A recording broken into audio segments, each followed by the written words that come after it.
আপনি তো অসাধারণ রান্না করতে পারেন। ছেলে মানুষের হাতের এত ভালো রান্না আমি কোনোদিন খাইনি। কিন্তু যতটা বলতেছো ততটাও পারি না। ওয়াও, খিচুড়ি। এটার মধ্যে কি মাংস? ওয়াও। গরুর মাংস। কি ব্যাপার হামিদা, আমি ওয়াশরুম থেকে আইসা পারলাম না, তুই এর মধ্যে খাবার খাওয়া শুরু করে দিছিস। সমস্যা কি তোর? কোনো সমস্যা নাই, কিন্তু এটা কি দিচ্ছে? দিছে একজন। তার মানে মাসুক ভাইয়া।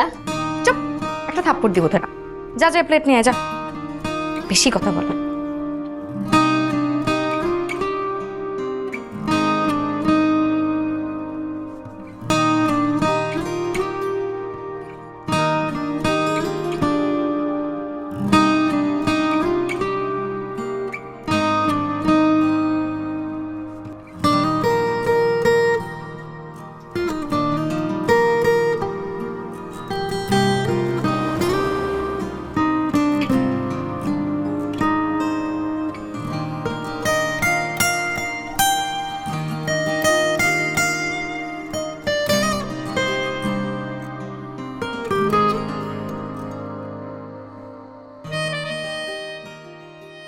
কিরে তুই ঘুমাবি না?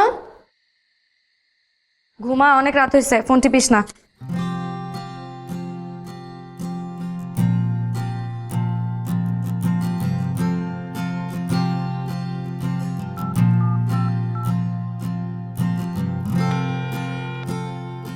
হ্যালো, আপনি তো অসাধারণ রান্না করতে পারেন।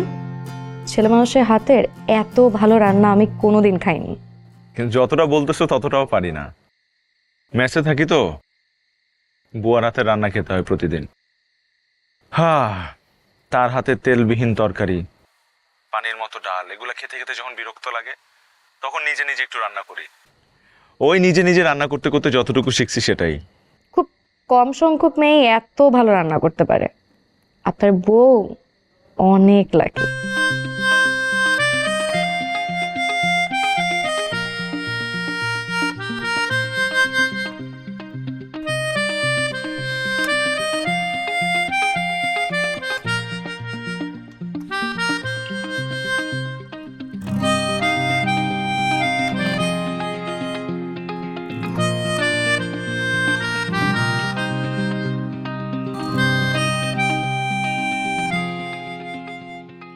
একটা কথা বলতে চাই। একটা কেন, তোমার মুখের শত কোটি কথা শুনলেও তোমাকে শোনার আগ্রহ আমার কমবে না। যদি অভয় দেন তাহলে বলি।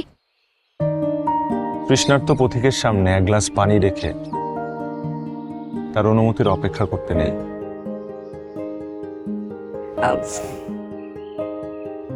আপনার ভ্রুযুগল অনেক সুন্দর।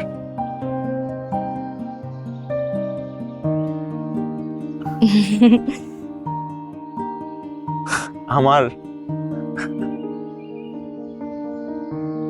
আজ পর্যন্ত কবিতা, গল্প, উপন্যাসে নারীর চোখের, ঠোঁটের, নাকের, মুখের রূপের বর্ণনা অনেক শুনেছি, কিন্তু এই প্রথমবার ভ্রুর বর্ণনা শুনলাম, তাও বা একজন নারীর না, একজন পুরুষের। আমি কিন্তু মিথ্যা বলছি না, সত্যি বলছি। আর মিথ্যা বলা আমার স্বভাব বিরুদ্ধ। আয়নার সামনে দাঁড়িয়ে নিজের ভ্রুর দিকে তাকিয়ে দেখেছেন কখনো? যদি না তাকান তাহলে আজকে দেখবেন। এভাবে কথা বললে কিন্তু আমি ঠাস করে প্রেমে পড়ে যাব। প্রেমে পড়া বারণ।